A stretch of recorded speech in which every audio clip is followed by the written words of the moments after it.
Hello বন্ধুরা, আজ আমি তোমাদের সাথে এমন একটা রেসিপি শেয়ার করব যেটা থাকলে নিমেষের মধ্যেই এক থালা ভাত শেষ হয়ে যাবে আর অন্য কোনো কিছুই লাগবে না। হ্যাঁ, নিশ্চয়ই বুঝতে পারছো। হ্যাঁ, রেসিপিটা হলো মটরশুঁটির ভর্তা।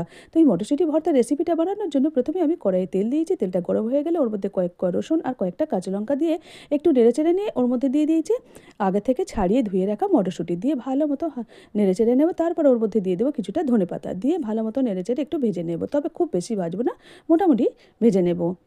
মোটামুটি ভেজে নিয়েছি মটরশুঁটিটা।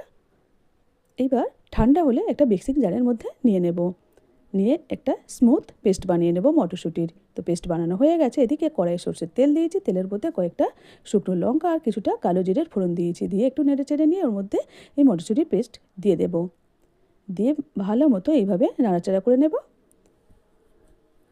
ভালো মতো এইভাবে নেড়ে চেড়ে নিয়ে ওর মধ্যে দিয়ে দেবো পরিমাণ মতো লবণ, হলুদ গুঁড়ো আর শুকনো লঙ্কার গুঁড়ো দিয়ে ভালো মতো নেড়ে চেড়ে নামিয়ে নিলেই রেডি মটরশুঁটির ভর্তা।